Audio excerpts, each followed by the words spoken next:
제가 예전부터 좋아하는 과자가 있었어요. 새우깡이라고 유명한 새우 과자 있지 않습니까? 이 과자 역사가 오래됐는데요. 우리 큰아이도 이 과자를 좋아했어요. 한 2살쯤 되었을까요? 얘도 그 새우깡을 그릇에 담아 먹는데 제가 그거 하나를 집어 먹었거든요. 그러니까 얘가 눈을 번뜩이면서 내 거야! 하고 소리를 쳤어요. 자기 새우깡에 손을 대는 순간 아빠가 뭐가 없는 거죠. 진짜 그 새우깡 누가 사줬죠? 예전에 받은 그 상처 때문인지 제가 목양실에서요, 노래방용 큰 새우깡 봉지 가지고 제가 먹습니다. 집중해서 뭘 하다 보면 금방 출출해지지 않습니까? 그러면 이 노래방용 큰 새우깡 봉지 뜯어서 먹는 거죠. 내 거야! 하고 소리치는 사람도 없으니까 굉장히 편안하게 먹어요. 근데 여러분, 최근에 제가 좀 자주 먹었거든요. 집중해서 해야 될 게 많아서 그랬는지 좀 많이 먹었어요. 그러니까 제 몸에 좀 조그만 도돌도돌한 것들이 막 생기기 시작하더라고요. 그 새우 과자가 기름에 튀긴 거잖아요. 좋은 기름이겠어요? 건강에는 좋은 음식은 아닙니다. 근데 그걸 자주 많이 먹었으니까 팔이며 다리며 목이며 이런 데 뭔가 조그마한 뭔가가 생기더라고요. 여러분, 오늘 우리가 읽은 말씀이요, 제가 새우 과자를 자주 많이 먹었을 때 제 몸에 일어나는 일이 교회에서도 일어난다라고 말씀하십니다. 누구든지 다른 교훈을 하며 바른말 곧 우리 주 예수 그리스도의 말씀과 경건에 관한 교훈을 따르지 아니하면, 그러니까 교회에 유익이 되는 건강한 말씀을 집중하지 않으면요, 교회를 아프게 하는 일이 일어난다는 거죠. 오늘 우리가 읽은 말씀 4절과 5절에 그럽니다. 투기와 분쟁과 비방과 악한 생각이 나고 다툼이 일어난다라고 이야기합니다. 교회가 예수님의 말씀과 경건에 대해서 듣고 배우고 연습해야 되는데 그걸 하지 않을 때에, 그것 대신에 다른 가르침, 세상의 가치에 집중할 때에 교회가 건강할 수 없다는 거죠.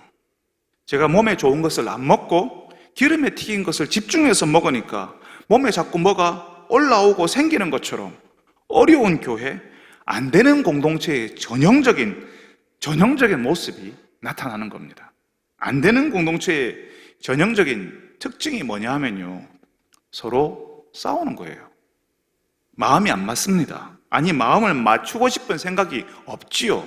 서로 다른 사람이 얼마나 잘못했는가를 계속 이야기해요. 내 이야기를 들어줄 사람을 만나면 저 사람이 얼마나 못됐는지, 저 사람이 얼마나 잘못하고 있는지를 계속 이야기합니다. 교회에서 다른 사람을 비방하는 그 이야기가 비밀 보장이 됩니까? 금방 퍼져나갑니다. 저 사람이 네 이야기 하던데, 그랬다던데, 뭐 그러는 거죠. 그러니까 나를 비방한다는 그 이야기를 들은 사람은요, 또 내 편인 것처럼 보이는 사람에게 가서 나를 욕한 사람이 얼마나 나쁜지를 속상한 듯이, 억울하다는 듯이 이야기해요. 미워하고 말로 싸우고 내가 더 상처받았다, 내가 사실은 피해자다, 뭐 이런 식으로 해서 계속 분쟁이 일어나는 겁니다. 여러분, 이게 교회에서 일어나는 일이에요.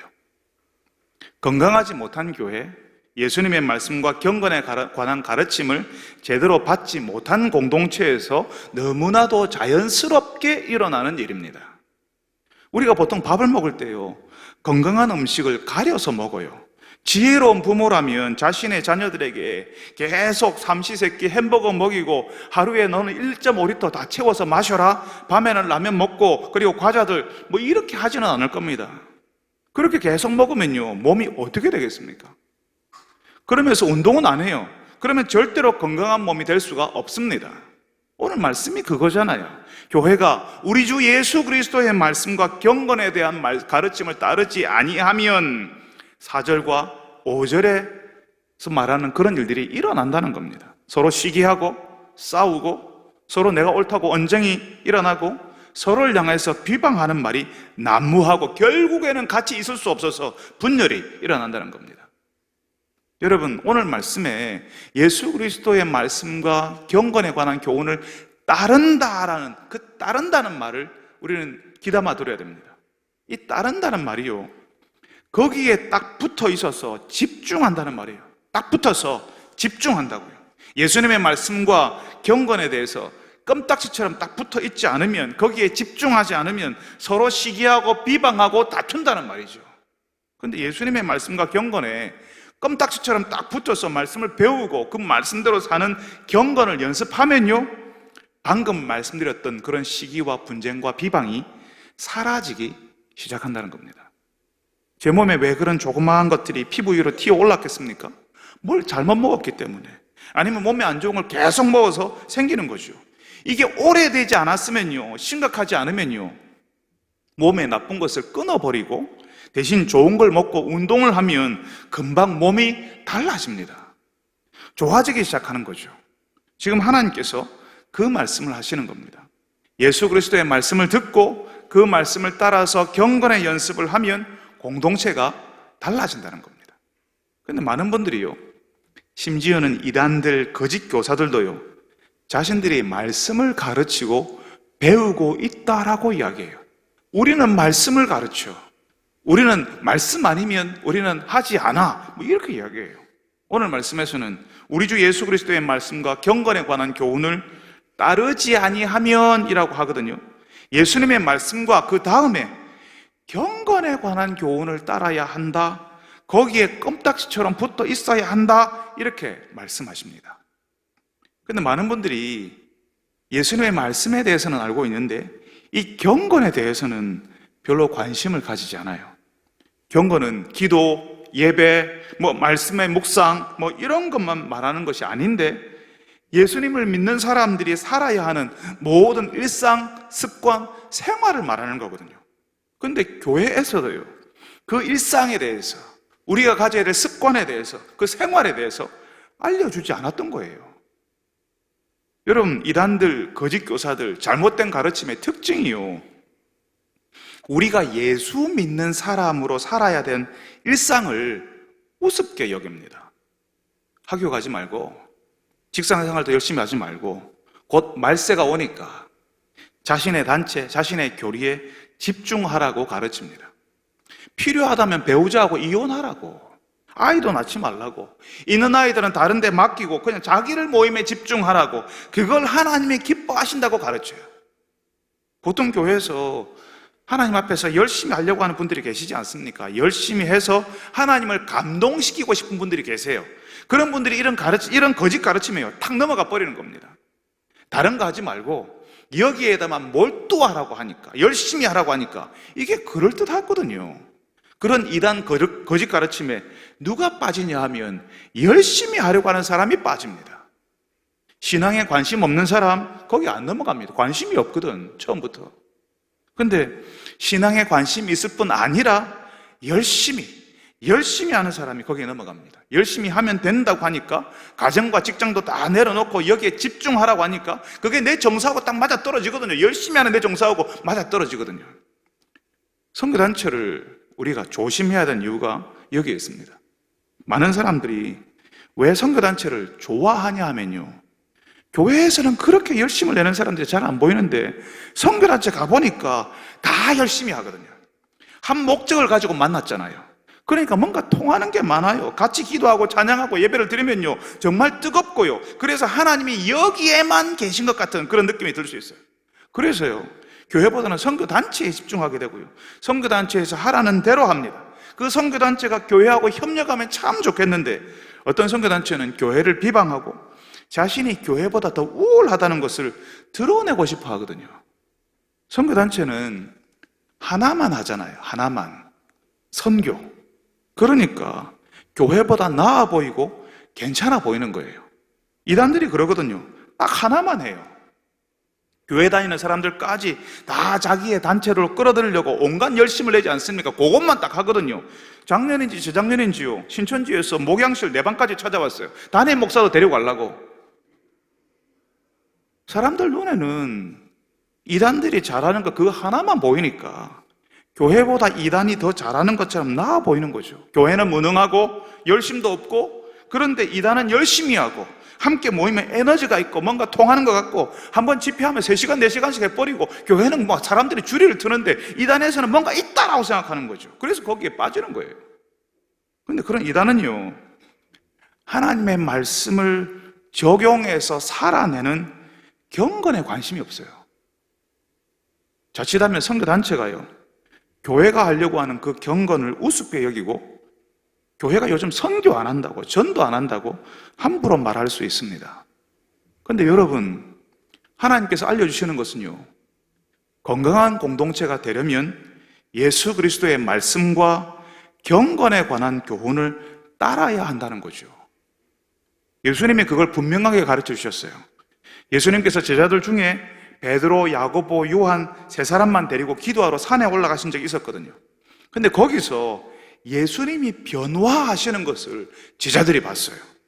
예수님이 마치 천상의 존재로 바뀌는 거죠. 막 빛이 나면서 변화하는 거예요. 거기에 모세와 엘리야도 나타났어요. 그러니까 제자들의 눈이 막 돌아가는 거죠.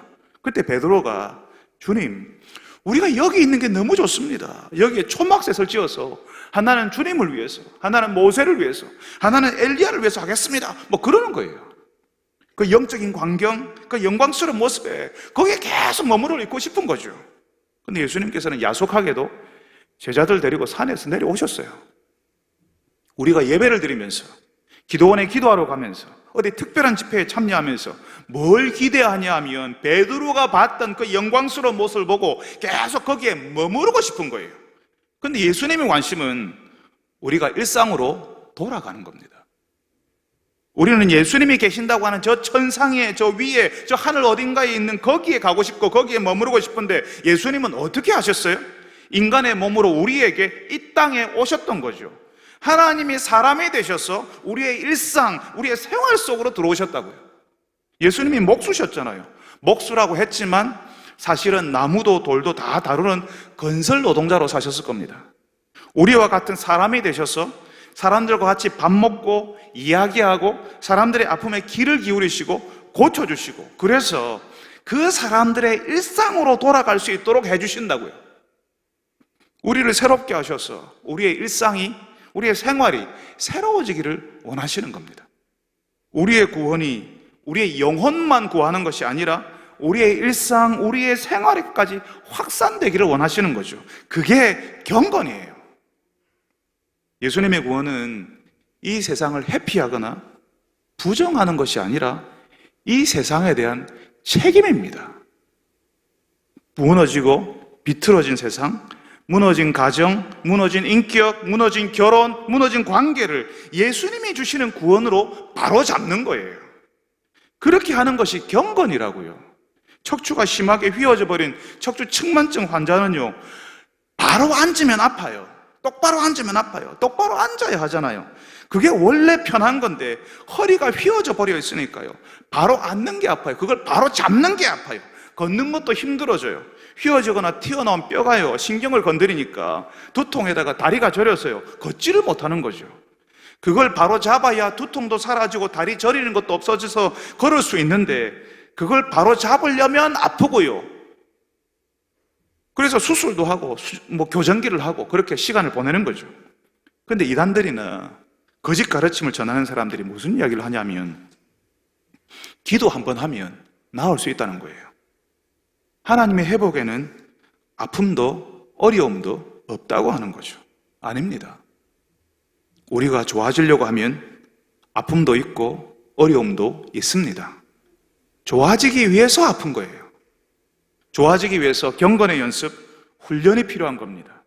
비틀어지고 휘어진 것을 바로 잡는 것이 얼마나 아픈데요. 무너진 가정에서 어그러진 관계로 10년을 보냈으면요, 그걸 바로 잡는데 그만큼의 세월이 필요해요. 제대로 치료받았을 때 그만큼 필요한 거예요.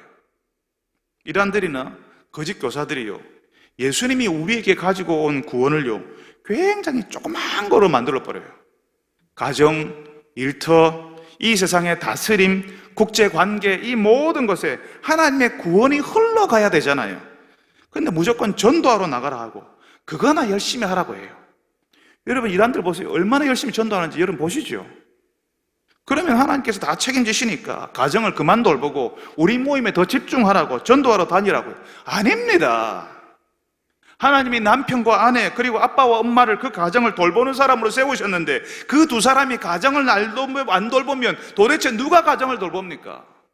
우리 시대 수많은 믿음의 가정에서 자녀들이 대학을 가고 취직을 하고 결혼을 해서 독립하면요, 교회를 떠나고 신앙을 떠나는 젊은 사람들이 많은 이유가 바로 여기에 있습니다. 그 가정을 돌봐야 되고 자녀들을 믿음으로 양육해야 되는 부모들이요, 그걸 안 했거든요. 내가 기도하고 있으니까 하나님이 해주시겠지, 하나님이 돌봐주시겠지, 하나님이 택하신 자녀는 하나님이 다 돌아오게 하시는 거지, 그렇게 하고 있었던 거죠. 그거 잘못된 가르침입니다. 예수님께서 달란트 비유로 말씀하셨잖아요. 5달란트 받은 사람, 2달란트 받은 사람이 열심히 일해서 5달란트, 2달란트 남겼는데 1달란트 받은 사람이 그러는 거예요. 주인님, 나는 주인님이 다 알아서 하는 줄 알았습니다. 그래서 땅에 묻어뒀습니다. 그렇게 하잖아요. 주인이 그 사람에게 악하고 게으른 종아하고 불같이 화를 냈습니다. 예수님이 그 말씀을 하시는 거죠. 경건에 관한 말씀이에요. 하나님이 다 알아서 하시는 줄 알았습니다. 나는 기도만 했습니다 하는 부모에게 하나님이 정말 속상하시다고요. 기도하는 대로 자녀에게 해야지요. 기도한 만큼 해야지요. 부모가 자녀에게 어떻게 해야 되는지, 하나님께서 어떻게 하기를 원하시는지 들으려고 하고 배우려고 하고 내가 실제로 그렇게 해봐야 되죠. 지금이라도 비틀어진 관계, 무너진 가정, 떠나버린 그 마음을 바로잡고 돌이키기 위해서는요, 우리가 한동안은 아플 수밖에 없어요. 비틀어지고 무너진 지 오래되었으면 그거 바로 잡는데 그만큼의 세월이 필요하다고요. 제대로 치료받으려고 하고 바로 잡으려고 노력할 때 그런 거예요. 우리가 예수님의 말씀으로 사는 연습, 그 경건의 훈련으로 바로 잡으려고 하지 않으면요, 정말 비틀어진 것이 더 비틀어져서 더 심각해집니다. 허리가 휘었는데 머리가 아프고, 다리가 저려서 걷지 못하고, 위장이 눌려서 소화가 안 되고, 그래서 가만히 앉아 있거나 누워 있으려고 하니까 움직이지 않으니 몸의 근육은 사라지고, 그래서 나중에는요, 손을 쓸 수 없는 상태까지 이것저것 안 아픈 데가 없는데 그런 일이 막 일어나게 되는 겁니다. 여러분, 성도는, 교회는 예수님의 말씀과 그 말씀대로 살아가는 경건을 연습해야 됩니다. 그래야 건강해져요. 그렇지 않을 때 몸이 아픈 것처럼 공동체가 시름시름 앓고요, 사람들의 온갖 병적인 모습이 공동체 안에서 나타나게 되는 겁니다. 그래서 사람들이 교회에 실망하고 교회를 떠나요. 왜 교회가 왜 이러냐고, 예수 믿는 사람들이 왜 이러냐고. 그래서 다시는 교회에 오지 않을 마음을 가지게 돼요. 여러분, 하나님의 말씀을 많이 읽고 외우고 그게 다가 아닙니다. 읽은 그 말씀, 외웠던 그 말씀을 가지고 내 일상 속에서 어떻게 살아야 하는지 고민해야 되는 거죠. 내가 들은 그 말씀을 가지고 내 비틀어진 생활, 내 비틀어진 관계, 무너진 것들을 바로 잡고 세우도록 연습해야 되죠. 사랑하는 여러분들이 우리 주 예수 그리스도의 말씀을 듣고 배우고 여러분의 일상 생활 속에서 비틀어진 것을 바로 잡아가는 경건의 생활을 하는 분들이 되시기를 바랍니다. 그래서 여러분의 가정이 달라지고 여러분의 속한 것이 좋아지고 교회가 건강해지는 것을 실제로 경험하는 분들이 되시기를 바랍니다. 여러분, 어려운 교회는요, 힘든 교회는 서로 다툼이 일어나고 서로 미워하게 되는 일이 벌어진다고 했죠. 예수님의 말씀과 경건에 관한 교훈을 따르지 않으니까 교회가 시름시름 앓고요, 온갖 병적인 현상이 나타난다고 했어요. 거기에 무슨 일이 같이 일어나냐 하면요, 이 에베소 교회가 그랬던 것 같은데요, 교회에서 성도들이 재물에 대해서, 재정에 대해서도 잘못 배우는 겁니다. 성도들에게 잘못 가르치고 그 잘못 가르친 것을 가지고 거짓 교사는 돈을 벌어요. 예전에 통일교라고 불렀는데요, 지금은 세계평화, 통일가정연합 이렇게 부르대요. 거기에 속한 젊은 사람들이요, 여러분 예전에 많이 들으셨죠? 거리에서 껌을 팔러 다녔어요. 일본 거리에서도 동남아에서도 껌을 팔러 다녔습니다. 통일교에 돈을 내야 된다고. 거짓 교사들이나 잘못된 목회자들이요, 성도들에게 헌금을 강요하고 아주 뻔뻔한 태도를 가진 사람들이 있어요. 제가 들으니까요, 목사가 식당에서 밥을 먹고 심지어는 자기 가족들까지 다 와서 식사를 다 하고 성도들에게 전화를 한대요. 어디에서 식사를 하고 있는데 그러면 그 성도가 와서 계산을 한다고 하더라고요. 근데 그걸 부끄러워하거나 미안해하지 않는다고 하더라고요. 무슨 논리를 펴냐하면 그렇게 대접하면 하나님의 복을 받는다는 거죠. 내가 복받을 기회를 주었는데 무슨 문제가 있냐는 거죠. 소위 말하는 카리스마 있는 목사, 영역 있다고 하는 부흥에 인도하면서 성도들에게 헌금 강요하는 분들에게서 나오는 논리예요. 여러분, 제가 목사로서 죄송합니다. 그분들이 성도들에게 헌금하라고 강요하면서요, 11조 하면 하나님께서 몇 배로 갚아주신다고 해요. 마치 하나님이 성도들에게 돈을 빌려가고 나중에 몇 배로 돌려주는 것처럼 하나님께 투자해라, 하나님께 심어라, 하나님이 몇 배로 튀겨서 주신다, 뭐 이런 이야기를 하는 거죠. 최근에 성도들이 많이 읽고 있는 서적 가운데 선교단체 출신 성도가 쓴 재정에 관한 책이 그런 식으로 이야기를 합니다. 여러분, 하나님이 뭐가 부족하십니까? 하나님이 뭐가 아쉬워서 우리에게 돈 빌려가시고 내가 나중에 몇 배로 갚을게 이렇게 하시겠어요? 우리가 하나님께 드리는 헌금은요, 하나님이 우리에게 주신 것에 대한 감사의 표시예요. 하나님께 받은 것이 없는 사람은, 감사할 것이 없는 사람은 드릴 필요 없습니다. 하나님의 은혜를 받았고 지금도 내가 받고 있고 내가 누리고 있는 것이 다 하나님이 허락하셨다는 사실을 아는 사람이 감사해서 내가 받은 것의 일부를 하나님께 감사로 드리는 거죠. 하나님의 사랑에 대해서 내가 그 사랑의 응답으로 내가 하나님께 드리고 싶어서 내 감사의 표시로 드리는 거라고요. 그게 나중에 몇 배로 뻥튀기가 되어서 돌아오기를 기대하고 드리는 게 아니라 이미 많이 받았으니 하나님이 주지 않으셔도 주님 내가 충분히 감사합니다, 그런 마음으로 드리는 거예요. 그런데 구약 성경에 말라기라고 하는 책이 있는데요, 거기 3장 10절에 11조를 들여서 나를 시험해 봐라, 내가 복을 보아주지 않는지 봐라, 이런 구절이 있거든요. 헌금을 강조하는 분들이 그 구절을 증거로 해요. 봐라, 여기 하나님이 11조 하라 하지 않냐, 하나님이 복 주신다고 하지 않았냐, 이렇게 이야기하는 거죠. 그 구절에 나오는 말라기를 처음부터 읽어보세요. 사람들이 하나님을 얼마나 우습게 여겼는지, 하나님을 얼마나 가짜게 여겼는지, 하나님께 드리기는 드리는데요, 제일 안 좋은 거, 사람들에게 줄 수 없는 거, 자기 집에 필요 없는 거, 다른 사람에게 주면 자존심 상해서 안 받는 거, 그걸 하나님께 드렸어요. 그러면서 나는 드렸다 하니까 하나님께서 너무 속상해서 차라리 주지 마라, 드리지 마라, 한번 하려면 제대로 해봐라, 그래서 내가 어떻게 하는지 한번 봐라, 이렇게 말씀하시는 거예요. 하나님께서 화내시는 거라고요. 분노하시는 거라고요. 마치 11조만 하면 하나님이 몇 배로 돌려주시고, 그래서 다른 데 투자하는 것보다는 하나님께 맡기는 게 좋겠네, 이렇게 하는 것은 하나님을 우리 자금 관리해 주시는 펀드 매니저 정도로 이해하는 거예요. 그거 아닙니다. 우리 하나님을 그런 분으로 만들지 마세요.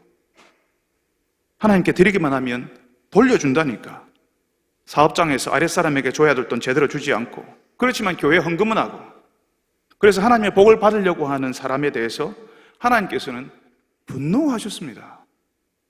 다른 사람의 돈을 떼어 먹거나 제때 주지 않으면서, 다른 사람의 수고에 대해서는 제대로 그 임금을 쳐주지 않으면서 거기에서 남긴 이익으로 하나님께는 드립니다 하는 것을 하나님이 싫어하신다고요. 떼어 먹고 제때 주지 않아서 남기고, 다른 사람의 수고를 제대로 대우해 주지 않아서 얻은 이익으로 하나님께 드려서 또다시 몇 배로 받고 싶다라고 하는 그 악한 기대, 거룩함을 가장한 그 탐욕에 대해서 하나님께서 분노하신다고요. 여러분, 재정에 대해서 잘못 가르쳐지니까요, 공동체 안에서 섬긴다고 해놓고 거기서 이득을 보려고 해요. 디모데가 있었던 에베소 교회의 거짓 교사들이 예수님의 말씀 경건에 대해서 제대로 안 가르치고 엉뚱한 것을 가르치니까 거기서 신앙생활 할 때 경제적 이득을 챙겼다는 겁니다. 신앙생활을 하면서 거기서 이익을 챙기는 거죠. 경제적 이득을 챙겨야 되는데 내 것을 다른 사람들이 같이 넘보려고 하니까 서로 싸웠다고요. 오늘 말씀 5절 후반부에 보면 경건을 이익의 방도로 생각하는 자들이, 이익의 수단으로 생각하는 자들이 다툼이 일어나느니라, 이렇게 이야기합니다. 예전에 제가 섬겼던 교회에서요, 교회 건물이 오래되면 수리를 하거나 먼저 문제 있는 것을 새로 바꿔야 하잖아요. 그런데 교회 안에는요, 그 수리를 하는 것을 업으로 하는 사람들이 있어요. 문제 있는 것을 갈아 끼워주는 것이 업인 분들이 있습니다. 그러니까요, 교회에서 뭔가를 수리를 해야 될 때, 갈아 끼워야 할 때는요, 그분들이 자기를 불러주지 않으면, 자신의 가게를 이용하지 않으면 불쾌하게 생각하는 거예요. 내가 수리하는 업을 하고 있으니 내가 이 교회 성도이니까 나에게서 해야 한다고 그 가격도 내가 달라는 대로 줘야 한다고 하는 거죠. 한 교회에서 그런 일을 하는 분이 또 있잖아요. 여러분이 있을 수 있잖아요. 그러니까 한 분에게 그 일을 맡기면 또 다른 분이 마음이 상해요. 왜 그 사람에게 일을 주냐고. 내가 보니까 그 정도 금액이면 다 될 텐데 그렇게 많이 받았다고 하면서 그 일 한 사람을 비난하는 겁니다. 그래서 분쟁이 되거든요. 그러면서 교회를 섬긴다고 이야기해요. 예수 그리스도의 말씀과 경건에 대한 것이 안 가르쳐지거나 잘못 가르쳐지면요, 경건을 이익의 방도로 생각하고 그런 사람들이 서로 싸운다고 오늘 알려주십니다. 여러분, 여러분의 업으로 교회를 섬길 수 있게 되었다면 최선을 다해서 일을 잘해 주셔야 됩니다. 그리고 그 일이 생업이니까, 그 일이 생계에 관련된 부분이니까 수고한 대가를 당연히 받아야 하고요, 교회도 당연히 그 대가를 지불해야 됩니다. 근데 일은 제대로 하지 않고 그러면서 최대한 많이 받아가겠다고 공동체의 일을 자신의 사업에 이용하는 것은 좋지 못한 겁니다. 자신이 받을 수 있는 최소한만 달라고 해야 됩니다. 일을 충실히 하면서 이익은 아주 조금만 남겨야, 그래야 분쟁이 없어집니다. 아는 사람은 알잖아요. 그 일을 오래 해본 사람은요, 자재가 얼마이고 거기서 수고한 사람이 보통 가져가는 액수가 얼마인지를 다 아시잖아요. 그걸 알고 있으니까 거기서 배를 불리겠다고 터무니없이 남기지 않았다는 것을 아니까 성도로서 존경하고 감사하고 다음에 같은 일을 하는 내가 그 일을 할 때도 내가 그렇게 하겠다라고 하게 되는 겁니다. 여러분, 교회에서 그래야 됩니다. 그걸 오늘 말씀은 자족하는 마음이 있어야 한다고 정리를 해줍니다. 6절에 자족하는 마음이 있으면 경건은 큰 이익이 되느니라 하십니다. 교회를 섬긴다고 해놓고 자기 챙길 것 다 챙기고, 아니 많이 챙기고 공동체를 섬긴다는 것이 자신의 경건에 무슨 유익이 되겠습니까? 돈은 좀 벌겠지만 그렇게 섬기는 것으로 하나님의 사람으로 성장하지 않습니다. 오히려 퇴보하고 더 뻔뻔한 사람이 되는 거죠. 그렇지만 적은 이익이라도 자족할 때에, 작게 가지겠다고 할 때에 그게 진짜 경건이고 하나님을 섬기는 그 사람에게 진짜 유익이 된다라고 말씀하시는 겁니다. 여러분, 예수님의 말씀을 잘 배우고 내가 어떻게 그 말씀대로 살 것인가 고민할 때에 우리의 재정, 우리의 재물을 사용하고 얻는 것에서도 경건해질 수가 있습니다. 사랑하는 여러분들이, 여러분의 재정은 하나님께로부터 왔음을 알고 여러분에게 맡겨졌다는 사실을 알고 그 재정 맡기신 하나님의 뜻에 따라 잘 관리하는 분들이 되시기를 바랍니다. 재정적인 이익을 얻기 위해서 하나님을 이용하고 공동체를 이용하는 사람이 아니라 주신 하나님께 감사하고 자족하는 마음으로 하나님과 공동체를 섬기는 분들이 되시기를 바랍니다. 이제 하나님께서요, 우리가 이 땅에서 너무 돈을 사랑하고 너무 부자 되려고 하는 것이 경건에 도움이 안 되고 도리어 믿음에서 멀어질 수 있다라고 말씀하십니다. 이 돈에 관한 문제는 시대를 초월한 문제예요. 우리 시대의 재테크에 관한 책을 살펴보니까요, 바벨론 부자에게서 배우는 돈 버는 지혜 이런 책이 있더라고요. 이걸로는 바벨론 시대가요, 기원 전이에요. 지금부터 2600년 전, 700년 전의 이야기라고요. 그 고대에도 부자가 되고 돈을 버는 것이 중요했다는 거죠. 이 문제가요, 시대를 관통하는 주제입니다. 이 돈의 문제가 우리가 생활하는 데 필요한 것이고 없어서는 안 되는 거거든요. 근데 오늘 말씀은요, 그 필요한 것, 그 중요한 것을 사랑하면 안 된다 말씀하십니다. 여러분, 사실 우리 시대 한국 사회가 전부 이 부자 되기에 혈안이 되어 있습니다. 롤 모델이 되고 싶은 사람이 재벌이에요. 영화나 드라마에서 멋지게 나오는 사람들 다 재벌 아닙니까? 그러니까 젊은 사람들이 자신의 출신을 굉장히 속상해해요. 다들 금수저며 다이아몬드 수저 이런 이야기 하는데 나는 쑥수저라고, 내 꿈은 재벌 2세인데 우리 아버지 노력 안 한다고. 그래서 자기도 노력을 안 해요. 취업도 안 하고 연애도 안 하고 결혼도 아무것도 안 하고 어차피 안 되는 건데 그냥 필요할 때 틈틈이 아르바이트 하면서 나 혼자 살겠다고 그렇게 해버리는 겁니다. 돈을 많이 가져서 부해지고 싶은데 안 될 것 같으니까 그냥 아무것도 안 해버리는 거죠. 여러분, 이런 방식으로 포기하며 사는 것도요, 사실은 돈을 사랑하는 방식이에요. 너무 가지고 싶은데 가지지 못하니까 그게 속상해서 아무것도 하기 싫은 그런 상태라는 거죠. 근데 어떤 사람은요, 돈 버는 게 너무 재미가 있는 거예요. 그게 너무 재미가 좋아서, 통장에 쌓이는 게 너무 즐거워서, 하나님도 나중에, 신앙생활도 나중에 내가 시간 될 때, 한가할 때 하겠다고 하는 사람이 있습니다. 믿음에서 정말 멀어지는 거죠. 그렇게 돈 벌어서 나중에 뭐 할 건데, 노후 생활에 편하게 하겠대. 어디 경치 좋은데 별장 하나 지어놓고 낚시나 하면서 유유자적한 생활을 하겠다고, 경제적인 자유를 누리는 그런 은퇴를 하겠다는 거죠. 제가 어디 글 보니까요, 어떤 사람이 정말 경제적인 자유를 누릴 만큼 벌어서 은퇴를 했대요. 그래서 고향 내려가서 별장 멋지게 짓고 낚시를 하며 살았어요. 근데 고향이니까 옛날 친구를 만나잖아요. 그 친구가 그러는 거죠. 아니, 네 도시에 가서 그렇게 고생해놓고 겨우 하는 게 여기 낚시하는 거냐고. 난 그렇게 안 했는데도 여기서 평생 낚시하면서 사는데. 여러분, 하나님이 그러세요. 우리가 먹을 것과 입을 것이 있으면 족한 줄 알으라고. 사실 우리가 전 세계 사람들 가운데 잘 사는 사람 10% 안에 들어가요. 우리가 그렇습니다. 우리가 잘 살아요. 많이 가졌어요. 다른 사람과 비교만 안 하면 우리 진짜 행복하게 노후를 보낼 수 있습니다. 그런데 우리 비교 대상이 누구예요? 재벌. 그러니까 재벌이 될 때까지 계속 모으고 악착까지 살고, 그렇게 안 되니까 내 인생이 실패한 것 같고 막 불행하고 그런 거죠. 여러분, 저는 지금 제가 사는 집이요, 제 인생의 가장 큰 집이에요. 다른 사람들이 말하는 아파트며 그런데 저는 한 번도 살아보지 못했습니다. 저희 10대 시절까지는 대부분 단칸방이었어요. 예전에는 결혼하면 다들 단칸방에서 시작했잖아요. 그게 당연했어요. 지금은 그때보다 훨씬 괜찮고 많이 가지고 많이 누리고 있는데, 지금은 훨씬 많아졌는데 자꾸 사람들이 없대요. 불행하대요. 가난하대요. 비교할 필요가 없는데 자꾸 비교해서 그렇거든요. 필요 없이 많이 가진 사람들하고 비교하니까 그 사람처럼 되고 싶은데 안 되었으니까, 그러니까 불행하고 가난하다고 느끼는 거죠. 제가 존경하는 목사님이 그러시대요. 우리는 평생 우리가 가진 돈 다 못 쓰고 죽는다고. 다 쓰다 죽고 싶어도 다 쓰기도 전에 우리가 하나님 앞에 갑니다. 우리가 가진 거 다 못 쓰고 가요. 아무리 가난해도 다 못 쓰고 갑니다. 하나님께서 오늘 말씀에 그러시잖아요. 우리가 세상에 아무것도 가지고 온 것이 없음에 또한 아무것도 가지고 가지 못하리니. 하나님께서 우리에게 너 10억 모았냐? 이 평생에 10억 모으기 한번 해봤냐? 달성해봤냐? 이건 모르시겠어요? 네가 하나님을 사랑하고 너를 사랑하는 것처럼 다른 사람들 사랑했냐? 그렇게 살았냐? 이렇게 묻지 않으시겠어요? 하나님께서 우리에게 하라고 한 게 그거였는데, 하나님을 사랑하고 너를 사랑하는 것처럼 네 이웃을 사랑해줘라. 하나님께서 우리에게 마지막에 물을 때 그거 묻지 않겠어요? 너 10억 프로젝트 했냐? 10억 달성했냐? 그거 안 묻습니다. 여러분, 오늘 하나님께서 말씀하십니다. 예수님의 말씀과 경건에 집중하고 돈 너무 욕심 부리지 말고 자족하는 마음 가지고 살으라고요.